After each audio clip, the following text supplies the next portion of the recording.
वेद क्या है दोस्तों? क्या वेदों के बारे में आप सुन सुनकर थक नहीं गए? क्या वास्तविकता में आपको वेदों का अर्थ भी पता है? और अंत तक बने रहिए, आपके इन सभी प्रश्नों का जवाब आपको मिल जाएगा। वास्तविकता में क्या वेदों की रचना वेद व्यास द्वारा की गई है? और क्या वेद व्यास नाम के व्यक्ति थे भी? और हम समझने की कोशिश करते हैं कि आखिर भारतीय संस्कृति में 4 ही वेद क्यों हैं और 4 उपवेद क्यों हैं। हम समझते हैं। समझिए, भारत में शास्त्र यानी लिटरेचर की बात करें तो वह 2 प्रकार से विभक्त किया जाता है। एक धर्म शास्त्र, जिसे सनातनी शास्त्र भी कहा जाता है, जिसे ब्राह्मण द्वारा बनाया गया। दूसरा गैर ब्राह्मण शास्त्र, जिसे गैर धार्मिक कहा जाता है, यह दूसरे धर्म से संबंधित रहा है। इतना ही नहीं, पूरे शास्त्र को 2 हिस्सों में और विभक्त किया जाता है, जिसे कहा जाता है श्रुति और स्मृति। दोस्तों, श्रुति वह है जो किसे कहा जाता है कि भगवान शिव ने स्वयं सप्त ऋषियों को ज्ञान दिया और उन्हीं सप्त ऋषियों के वंशजों ने मिलकर आज वेदों की रचना की। और वहीं स्मृति जो गुरु शिष्य पद्धति को दर्शाता है, जो आज भी गुरुकुल शिक्षा जैसी पद्धति है, जिसमें पीढ़ी दर पीढ़ी ज्ञान को हस्तांतरित किया जाता है। अब हम देखने की कोशिश करते हैं कि आखिर वेदों की रचना हुई कैसे। इसका पूरा श्रेय जाता है एक व्यक्ति को, जिनका नाम है कृष्णद्वैपायन। अब कृष्णद्वैपायन थे कौन? कृष्णद्वैपायन ऋषि पराशर और मत्स्यगंधा के पुत्र थे और इन्हें ही बाद में जाकर वेद व्यास की उपाधि दी जाती है। तो दोस्तों, वेद व्यास कोई व्यक्ति का नाम नहीं है, बल्कि एक उपाधि है। दूसरा प्रश्न, तो आखिर इन्होंने वेदों को तोड़ा कैसे? समझते हैं। इन्होंने संपूर्ण ज्ञान को इकट्ठा कर 4 हिस्सों में विभक्त किया। पहला, जिसमें किसी भी प्रकार की पोएटिक बातों को रखा गया था, यानी जिसमें किसी भी प्रकार की कविता थी, उसे कह दिया ऋग्वेद। दूसरा, जिसमें गद्य था, उसे कह दिया गया यजुर्वेद। तीसरा, जिसमें संगीत का माध्यम था, उसे कहा गया सामवेद। और जो इन सबसे परे था अन्यत्र, उसे कह दिया गया अथर्ववेद। इतना ही नहीं, उन्होंने हर वेद के अंदर उनके गुणों के आधार पर भी विभक्त किया। जैसे समझते हैं, वेद शब्द की उत्पत्ति विद धातु से हुई है, जिसका अर्थ ही होता है ज्ञान यानी नॉलेज। और उसी प्रकार इन्होंने वेद के अंदर का पहला भाग विभक्त किया, जिसे कहा गया ज्ञान कांड। ज्ञान कांड यानी उपनिषद, और उपनिषद शब्द का अर्थ ही होता है गुरु के समीप बैठकर ज्ञान प्राप्ति करना। इसी प्रकार दूसरा, जिसे कहा गया कर्म कांड। आपको पता है कि धार्मिक कर्म कांड के बिना यानी यज्ञों के बिना तो वेद व्यर्थ हैं, और यही कारण है कि धार्मिक कर्म कांडों को कहा गया ब्राह्मण। और इसके साथ साथ व्यक्तिगत लाभ के लिए बनाया गया आपका उपासना कांड, जिसे कहा जाता है अरण्यक। और इन तीनों के बाद जो शेष बच गया, उसे कहा गया वेदांग, यानी अन्यत्र को रखा गया वेदों के अंग के रूप में।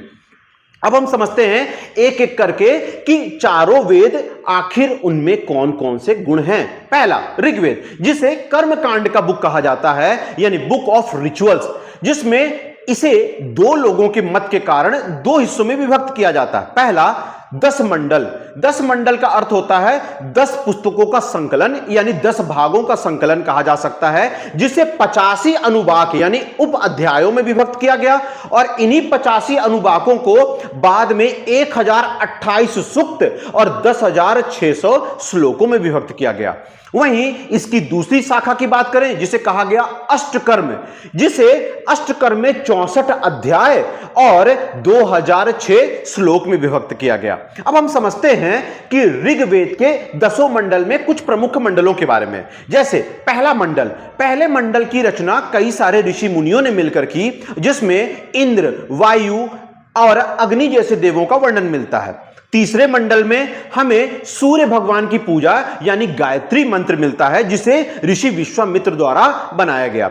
यही है जिसमें सविता या सावित्री देवी की पूजा की जाती है, जो भगवान सूर्य के ही एक अंश माने जाते हैं। 7वें मंडल की बात करें, जिसे ऋषि वशिष्ठ द्वारा बनाया गया, और ऋषि वशिष्ठ वही हैं जिसमें 10 राजन युद्ध का वर्णन भी मिलता है। सबसे महत्वपूर्ण 10वां मंडल, जिसमें भारत के वर्ण व्यवस्था का वर्णन यानी पुरुष सूक्त मिलता है, जिसमें कर्म के आधार पे 4 वर्णों में विभक्त किया गया है, यानी ब्राह्मण, क्षत्रिय, वैश्य और शूद्र। परंतु दोस्तों यह कर्म के आधार पे था। कर्म यानी जन्मजात नहीं, जैसे आज का समाज है। कर्म यानी शूद्र का बेटा भी पढ़ लिख कर ब्राह्मण बन सकता था। इतना ही नहीं, इसमें नसादिया सूक्त के बारे में बताया गया है। नसादिया सूक्त ब्रह्मांड की उत्पत्ति का रहस्य बताता है।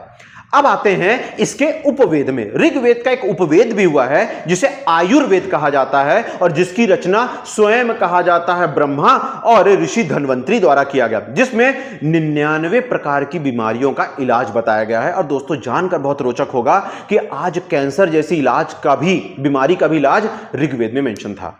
इतना नहीं, अब आते हैं हम इसकी दूसरी शाखा यानी दूसरे वेद की ओर, सामवेद। सामवेद कहा जाता है ऋग्वेद की सकल्य शाखा से लिया गया है, जिसकी 85% हिस्सा से मिलकर सामवेद की रचना हुई।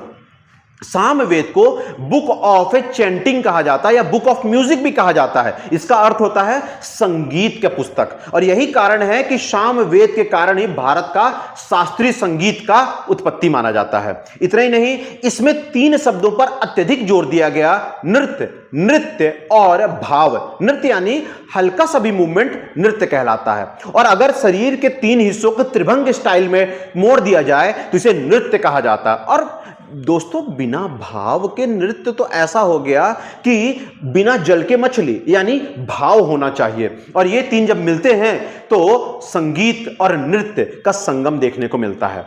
अब आते हैं इसके उपवेद में। इसका एक उपवेद है जिसे कहा जाता है गंधर्व उपवेद, जो कि भारत की शास्त्रीय नृत्य का भी नींव माना जाता है। तीसरे वेद की तरफ चलें। तीसरा वेद कहलाता है यजुर्वेद। यजुर्वेद की बात करें दोस्तों तो यजुर्वेद में 2 उपवेद हैं, यानी कि इनकी 2 शाखाएं हैं, जिसे कृष्ण यजुर्वेद और शुक्ल यजुर्वेद कहा जाता है। कृष्ण यजुर्वेद जहां असंबंधित यानी कि असिस्टमैटिक तरीके से बनाई गई है, आपका एक सुसंगत तरीके से ना बनकर उसे इधर उधर के मंत्रों को जोड़ा गया है। और वहीं पे शुक्ल यजुर्वेद के बारे में बात किया जाए तो शुक्ल यजुर्वेद एक सिस्टमैटिक तरीके से बनाया गया है, और यही कारण है कि यह 2 शाखाओं में विभक्त किया गया है। इसका एक और भी कारण है दोस्तों कि इसे गद्य और पद्य दोनों को मिलाकर बनाया गया है।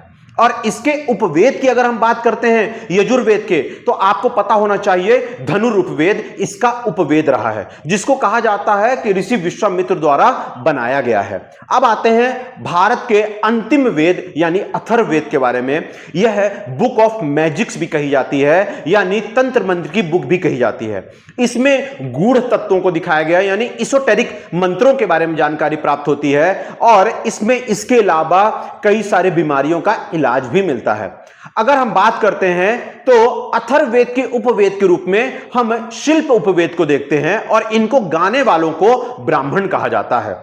आइए संक्षिप्त में अब देखते हैं कि सभी वेदों के मंत्रों को उच्चारण करने वालों को क्या कहा जाता है। जैसे ऋग्वेद के मंत्रों को उच्चारण करने वालों को होत्र या होत्री कहते हैं, उसी प्रकार सामवेद के उच्चारण करने वालों को कहा जाता है आपका उद्गात्री या उद्गातर। उसी तरह यजुर्वेद के जो रिचुअल्स हैं उनको कहने वालों को कहा जाता है अधभर्यु या अधभुर्य, और उसी तरह अथर्ववेद के लोगों को कहा जाता है ब्राह्मण। आई होप आपको यह समझ में आया होगा कि चारों वेद क्या हैं, और हमने संक्षिप्त में चारों वेदों को बहुत ही डिटेल में समझने की प्रयास भी किया।